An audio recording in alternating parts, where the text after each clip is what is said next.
The most important relationship you have in your life is not with your partner.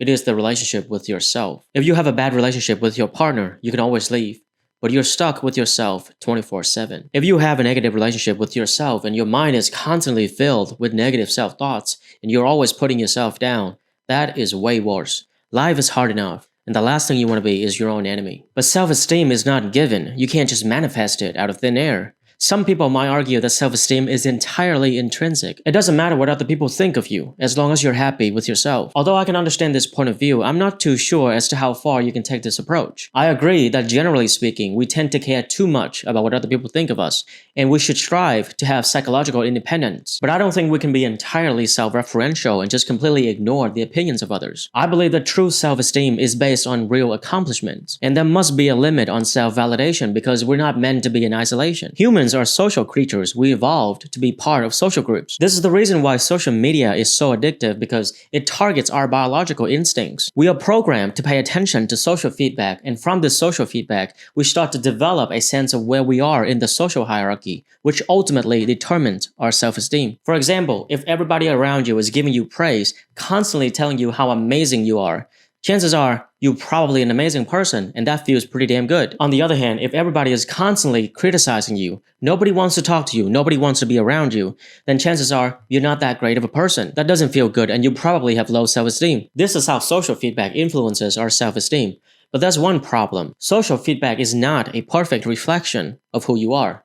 It can be. Let's say you are an amazing person, you're very successful, you're very talented, smart, and kind. Does that mean all of the social feedback you receive is going to be positive and uplifting? Hell no. Of course not, because people are going to be jealous of you, or they're too stupid and unable to see how amazing you are. People close to you might even want to restrict your success because they get benefit by being around you. They're afraid that if you become too successful, your self-esteem is too high, you're too confident, then you're not going to want to associate with them anymore. You will leave them behind, and they can no longer benefit from you. So it's in their selfish interest to manipulate you to keep your self-esteem low. Well, now you might be asking, Ben, what does this have anything to do with relationship? I thought your channel is about relationship. Well, when you are in a relationship, you need to understand that every time you accept disrespect or insult and you don't defend yourself, automatically it's going to have the effect of lowering your self-esteem. The psychological mechanism at play here is called backward rationalization. When you get insulted or disrespected and you just ignore it, you're thinking, it's whatever, it's no big deal, no harm done, right? Wrong. There is harm done, and it is to the relationship with yourself. You might not realize it, but unconsciously, your brain still needs to make sense of it, and you cannot stop your brain from having these unconscious thoughts. The psychological mechanism that we all have for social feedback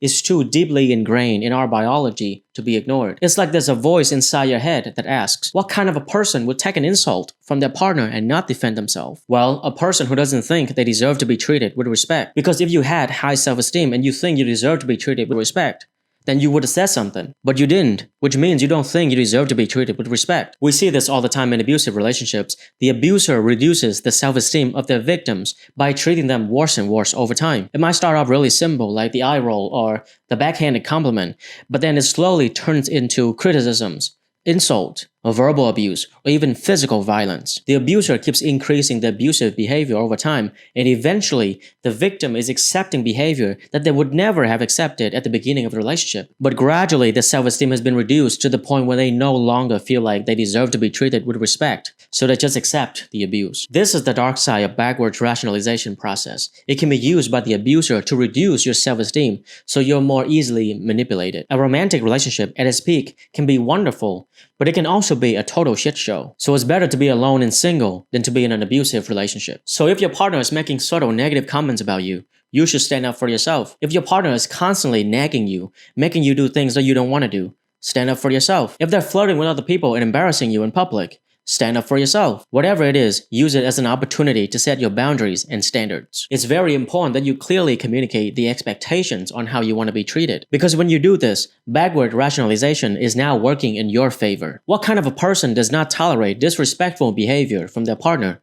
A person with high self-esteem. What kind of a person sets healthy boundaries and standards on how they want to be treated? A high-quality person. Every time you are assertive about your boundaries, how you want to be treated, you are reinforcing positive self-esteem. I said it before and I'll say it again. It's better to be alone and single than to be in an abusive relationship. So in order to save the relationship with yourself, you have to risk losing the relationship with your partner. Now this does not mean you have to be an asshole about this, acting all butthurt and demanding things from your partner. No. As long as you're not being controlling or domineering, there's nothing wrong with calmly explaining what your standards are and how you expect it to be treated. But if your partner does not respect you enough to treat you the way you want to be treated, then you gotta backtrack. Do you deserve to be treated the way you want to be treated? Are your expectations unrealistic? Or is it just your partner who's inconsiderate? Remember, do not be a hypocrite. You're not entitled to anything. You need to give respect in order to gain respect. If you want to be in a relationship with a high quality person, then you must be a high quality person yourself. That's just my perspective on self-esteem. Agree or disagree? Let me know in the comment. Until next time, stay curious.